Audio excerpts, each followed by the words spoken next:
बिस्मिल्लाहिर्रहमानिर्रहीम। अस्सलामु अलैकुम। सच्ची कहानियों में खुश आमदीद। व्यूअर्स, आज फिर आपके लिए किसी किस्म की परबीती एक सच्ची कहानी लेकर हाजिर हुई हूँ।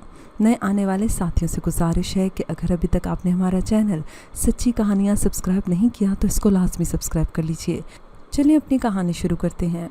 आज जो मैं आपको कहानी सुनाऊंगी ये एक ऐसे मोहल्ले की कहानी है जहाँ तमाम गरीब लोग आबाद थे। वहाँ रहमत का भी घर था। इसकी पहली बीवी एक गरीब मगर शरीफ घराने की लड़की थी। शादी के 1 साल बाद इसके यहाँ एक बच्ची ने जन्म लिया। तब से ही वो बीमार रहने लगी। रोज़ बरोज़ सूखती जा रही थी, कमज़ोर और जर्द पड़ती जाती थी। पास पड़ोस की औरतें इसे देखकर परेशान हो जाती थी कि जब शादी होकर आई थी तो फूल की तरह खिली खिली थी। एक बच्ची की पैदाइश के बाद ऐसा क्या रोग लग गया कि कमला कर रह गई है। अल्लाह जाने इससे क्या रोग लगा था कि देखते ही देखते चारपाई से लग गई। छोटी बच्ची नैना अब सिर्फ 2.5 साल की थी कि वो ज़िंदगी से मुंह मोड़कर खालिक के पास चली गई। इसकी वफ़ात के बाद रहमत सख्त परेशानी में गिर गया क्योंकि वो अकेला था और 2.5 साल की बच्ची को नहीं संभाल सकता था। इसे जुए की लत भी थी। ज़्यादा वक्त जवारी दोस्तों के साथ गुजारता था। बच्ची पड़ोस में छोड़ जाता था। पड़ोसन ने बच्ची पर तरस खाते हुए रहमत के लिए रिश्ते की तलाश शुरू कर दी। बिलाखिर एक रिश्ता ढूंढ निकाला। लड़की का नाम बिस्मा था। पड़ोसन की कोशिशों से रहमत की शादी बिस्मा से हो गई और इसका घर फिर से आबाद हो गया। सभी मोहल्ले वालों को खुशी थी कि एक 2.5 साला बच्ची को फिर से माँ मिल गई थी। बिस्मा अच्छी औरत थी। शादी के वक्त इसकी उम्र सिर्फ 18 बरस थी। चंद दिन रहमत इसके साथ ठीक रहा, फिर वो रातों को गायब रहने लगा। नन्ही बच्ची और बिस्मा रात भर घर में अकेले रहते। यही नहीं, रहमत ने नौकरी भी छोड़ दी थी क्योंकि वो रात भर दोस्तों के साथ होता। सुबह घर आते ही सो जाता और दोपहर को बेदार होता। इस तरह वो किस वक्त काम कर सकता था, जिसकी वजह से बिस्मा खर्च के लिए परेशान रहने लगी। वो मोहल्ले वालों से कहती कि मुझे किसी कोठी से काम दिलवा दो, मैं झाड़ू पोंछा कर लूँगी, छूटे बर्तन धो लूँगी। लेकिन मुझसे नन्ही बच्ची नैना का भूख से बिलखना नहीं देखा जाता। हालांकि वो सौतेली माँ थी मगर वो बच्ची से सगी माँ जैसा सलूक करती थी।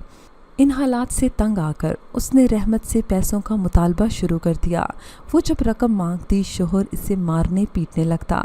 इसके रोने की आवाज़ पड़ोसी सुनते तो वो उसे समझाते, लेकिन इस पर कोई असर न होता। साल बाद बिस्मा ने आयशा को जन्म दिया। सोचा शायद अब शोहर ठीक हो जाएगा, मगर एक बार जुए की लत लग जाए तो मुश्किल से छूटती है। वक्त नहायत तकलीफ से गुजरने लगा।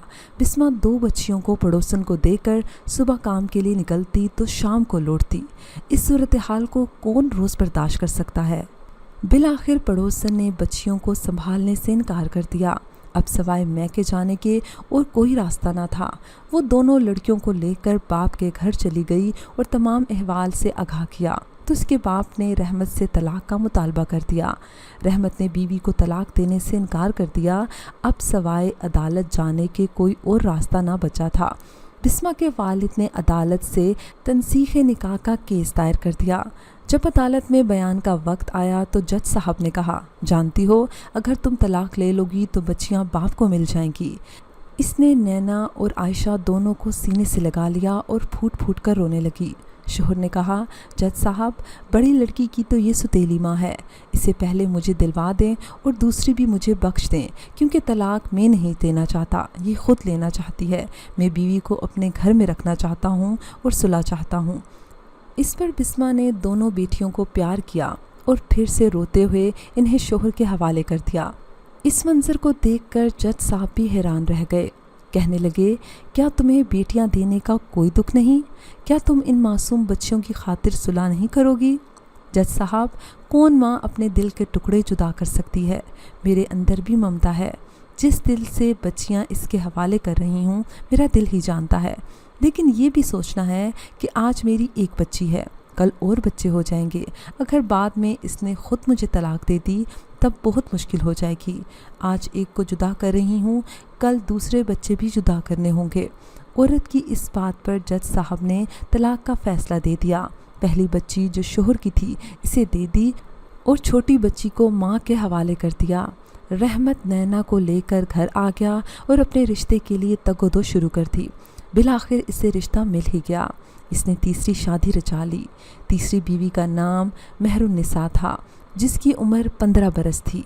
वो एक भोली भाली लड़की थी। इसकी माँ फौत हो चुकी थी। बाप ने रहमत से सौदा किया था कि जब तुम्हारी लड़की जवान हो तो इसका रिश्ता मुझे देना, इसी वादे पर बेटी का रिश्ता देता हूँ। रहमत ने इसे लिख कर दे दिया कि जो ही नैना 11 बरस की होगी वो इसकी शादी मेहरुन्निसा के बाप से कर देगा। यूँ इसे मेहरुन्निसा का रिश्ता मिल गया। वक्त गुजरते देर नहीं लगती। वक्त गुजरने लगा। नैना 11 बरस की हो गई तो मेहरुन्निसा के बाप ने मुआहदे के तहत दामाद को इसका वादा याद दिलाया। रहमत ने कहा, मुझे वादा याद है, आप जब कहोगे बेटी को आपके हवाले कर दूंगा, आप निकाह का बंदोबस्त कर लें। जब नैना ने ये सुना तो उसके पैरों तले से जैसे ज़मीन निकल गई। वो बुरी तरह डर गई, क्योंकि जिस शख्स को वो नाना पुकारती थी इससे अब इसकी शादी तय पा रही थी।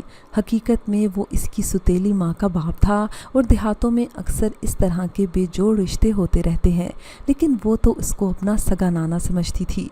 वो रोते रोते बाप से बोली, आप मुझ पर ये जुल्म न करें, सफ्तर नाना से मेरी शादी ना करें। बाप ने कहा, बेटी वो तेरा हकीकी नाना नहीं, मेरा इसके साथ मुआहदा हो चुका है, वरना वो अपनी बेटी मेहरुन्निसा को ले जाएगा। फिर क्या होगा? तुम्हारे ये छोटे छोटे बहन भाई माँ को तरसेंगे, इन्हें कौन पालेगा? मैं तुम्हें अपनी इज्जत का वास्ता देता हूँ, मेरी बात मान जाओ, वरना हमें थाने कचहरी जाना पड़ेगा, बहुत ख्वारी होगी। वो मुसलसल रोती और इनकार करती रही, लेकिन मेहरुन्निसा ने भी शोहर का साथ दिया और इसको समझा बुझाकर ज़बरदस्ती दुल्हन बना दिया। अपने छोटे बच्चों के वास्ते देकर मजबूर कर दिया कि वो हाँ कह दे और इसके बाप की बीवी बनकर इसके घर चली जाए। नैना ने बिलाखिर सब्र कर ही लिया। वो एक फरिश्ता सिफत लड़की थी। इसने किसी से फरियाद की और ना ही शिकायत की। करती भी तो किससे? कौन इसकी सुनता? घर से भागती तो लोग इसे शोहर के हवाले कर देते या इसके बाप के। यूँ इसकी शादी सफ्तर नाना से हो गई। जब वो 13 बरस की हुई तो उम्मीद से थी। 14 बरस की उम्र में माँ बन गई। रहमत मेहरुन्निसा के बाप के डर से कुछ न कुछ कमाने लगा। ताहम जब मौका मिलता जुआ ज़रूर खेलता। इसने अपनी इस लत को ना छोड़ा। मेहरुन्निसा बेचारी 4 बच्चों में गिर गई तो मेहनत करके घर का गुजारा चलने लगा। वो सिलाई करके बच्चों का पेट पालने लगी, मगर बाप से रहमत की शिकायत ना करती थी। एक दिन वो काम करने निकली तो पीछे बच्चे अकेले थे। बड़े लड़के ने दरवाजे की कुंडी खोली। छोटी बच्ची बाहर चली गई और भागती हुई घर से दूर निकल गई। इस बच्ची को गली में भागते देखकर इस इलाके के मस्जिद के मौलवी साहब ने रोक लिया और अपने हमराह घर ले आए। वो इत्तेफाक से वहाँ से गुजर रहे थे। वो बच्ची को पहचानते ना थे, ताहम कयास था कि बच्ची अपने ही मोहल्ले की है, जिसकी होगी ऐलान करवाने ज़रूर आएगा। जब मेहरुन्निसा घर पहुंची तो बच्ची को ना पाया। तीनों बच्चों से पूछा, तुम्हारी छोटी बहन कहाँ है? इन्होंने लाइल्मी का इजहार कर दिया। वो रोती हुई इसी तलाश करने के लिए घर से निकली तो गली में एक औरत मिल गई। इसने रोने का सबब पूछा। मेरी बेटी जो कि 3 बरस की है कहीं खो गई है। मेहरुन्निसा ने बताया, आओ मेरे साथ। औरत बोली, मौलवी साहब के पास चलते हैं, वो मस्जिद में ऐलान करवा रहे थे, शायद तुमने ऐलान नहीं सुना। मेहरुन्निसा मौलवी साहब के पास गई। इसी वक्त रहमत ने बीवी को मौलवी के घर जाते देख लिया। इसने ऐलान नहीं सुना था, क्योंकि ऐलान हो जाने के बाद वो घर की तरफ आया था। वो मौलवी साहब के घर के दरवाजे पर खड़ा होकर बीवी के बाहर आने का इंतज़ार करने लगा। जब मेहरुन्निसा बच्ची को लेकर बाहर निकली तो रहमत ने इससे कुछ ना कहा और इसके पीछे खामोशी से चलता रहा। जो ही घर में दोनों दाखिल हुए, रहमत ने जूता उतार लिया और मेहरुन्निसा पर जूतों की बारिश कर दी कि तुम मौलवी साहब के घर क्यों गई थी? इसने बताया, बच्ची खो गई थी इसलिए गई थी। रहमत ने कहा, मेरी गैर मौजूदगी में तुम घर से निकली क्यों? अब तुम्हारी ये सज़ा है कि तुम्हें तलाक नहीं दूंगा, मगर बच्चे तुमसे छीनकर अपनी बेटी नैना के पास छोड़कर आ जाऊंगा। इस रोज़ रहमत शायद चर्च भी कराया था। इसने मेहरुन्निसा को इतना मारा कि वो निढाल होकर गिर गई। इसके सब्र की हद हो गई। शाम को चादर लपेटकर वो अपने बाप के घर चली गई, क्योंकि रहमत 3 साला बच्ची रानी को ले गया था। اسے ڈر تھا یہ ظالم بچی کو جوئے میں نہ ہار دے۔ جب وہ راستے میں تھی تو رحمت بیٹی کے گھر سے لوٹ رہا تھا۔ اس نے مہرالنساء کو روکا اور پوچھا کہ تم کہاں جا رہی ہو؟ وہ بولی اپنے باپ کے گھر جا رہی ہوں، میں تمہارے ساتھ نہیں رہ سکتی۔ رحمت نے کہا تمہیں ہر صورت میرے ساتھ رہنا ہوگا، اگر باپ کے گھر جا بیٹھو گی تو میری بیٹی کو بھی طلاق ہو جائے گی، اس کے بچوں کا کیا ہوگا؟ وہ بولی انہیں میں پال لوں گی اور میرے بچوں کو تمہاری بیٹی پال لے گی۔ اس بات پر رحمت نے مہرالنساء کے منہ پر زور کا تھپڑ رسید کر دیا اور وہ زمین پر گر گئی۔ وہ اسے بازو سے پکڑ کر اٹھانے لگا تاکہ اپنے ساتھ گھر لے جائے، لیکن مہرالنساء نے اس کے ساتھ جانے سے انکار کر دیا۔ بازو چھڑا کر بولی مجھے چھوڑ دے، میں تیرے ساتھ نہیں جاؤں گی۔ اس شور شرابے پر ارد گرد لوگ اکٹھا ہو گئے، پوچھنے لگے کیا بات ہے؟ رحمت نے کہا یہ میری بیوی ہے، تم لوگ جاؤ، یہ ہمارے آپس کا معاملہ ہے۔ مہرالنساء بولی میں اس کی بیوی نہیں ہوں، میں اسے نہیں جانتی، یہ جھوٹ بول رہا ہے۔ مجمع پریشان ہو گیا کہ یہ کیا معاملہ ہے۔ بالآخر رحمت نے غصے میں سارے مجمع کے سامنے طلاق طلاق طلاق کے الفاظ کہے، کیونکہ وہ اب مہرالنساء کو گھسیٹ نہ سکتا تھا اور نہ مزید اس کو مار سکتا تھا۔ بھرے مجمع میں وہ بیوی کو طلاق دے کر چلا گیا اور وہ روتی ہوئی باپ کے پاس آ گئی۔ جب اس نے باپ کو ساری داستان سنائی تو وہ بھی غصے میں آ گیا۔ اس نے نینا سے کہا چل میں بھی تجھے بھرے بازار میں کھڑا ہو کر طلاق دوں گا تاکہ تیرے باپ کو پتہ چلے کہ کسی کی بیٹی کو اس طرح طلاق دینے سے کیسی رسوائی اور تکلیف ہوتی ہے۔ نینا بیچاری چلاتی رہ گئی، مہرالنساء بھی باپ کو روکتی رہ گئی۔ اس نے کسی کی نہ سنی۔ ایک وحشی مرد نے اپنے جیسے دوسرے وحشی مرد سے بدلہ لینے کی قسم جو کھا لی تھی۔ نینا کے شوہر نے بھی اسی طرح مجمع جمع کر کے بیوی کو میں نے تمہیں طلاق دی کہ الفاظ 3 بار کہے اور اسے بازار میں چھوڑ کر چلتا بنا۔ وہ بیچاری روتی ہوئی باپ کے گھر آ گئی۔ رحمت نے جو بیٹی کو بلک بلک کر روتے دیکھا تو پوچھا کیا ہوا ہے؟ اس نے تمام احوال سنانے کے بعد فریاد کی ابا جیسا تو نے مہرالنساء کے ساتھ کیا ویسا ہی اس کے باپ نے میرے ساتھ کیا ہے۔ اب تیرے بچے میں پالوں گی اور میرے بچے مہرالنساء پالے گی۔ ایسا ہی کہا تھا نا تو نے، تو اب ویسا ہی ہو گیا ہے۔ رحمت کو اپنی غلطی کا احساس ہوا تو تھا، مگر وقت گزر جانے کے بعد۔ اس روز وہ بہت رویا تھا، لیکن اب رونے کا کوئی فائدہ نہ تھا، کیونکہ بچے جو پھول ہوتے ہیں وہ پھول مرجھا گئے تھے، کیونکہ ان کی مائیں ان سے جدا ہو گئی تھی۔ اب مہرالنساء نینا کے بچے پال رہی تھی، جو کہ اس کے بہن بھائی بھی تھے، اور دوسری طرف نینا بیچاری مہرالنساء کے بچے پال رہی تھی، جو کہ اس کے رشتے میں بہن بھائی لگتے تھے۔ نینا اور مہرالنساء نے بہت کوشش کی کہ کسی نہ کسی طرح انہیں بچے واپس مل جائیں، لیکن رحمت یہاں بچے دینے سے انکاری تھا، اور دوسری طرف کہ اس کے بچے رحمت کے گھر پلے بڑھیں، کیونکہ اسے پتا تھا رحمت ایک جواری ہے۔ وہ نہیں چاہتا تھا کہ اس کے بچے بھی بڑے ہو کر جواری بنیں۔ نینا کی لاکھ منت اور سماجت کے باوجود بھی صفدر نے نینا کو بچے دینے سے انکار کر دیا۔ رحمت کا دل پھر نرم پڑ گیا تھا۔ اسے احساس ہو گیا تھا کہ اس نے مہرالنساء کے ساتھ بہت غلط کیا۔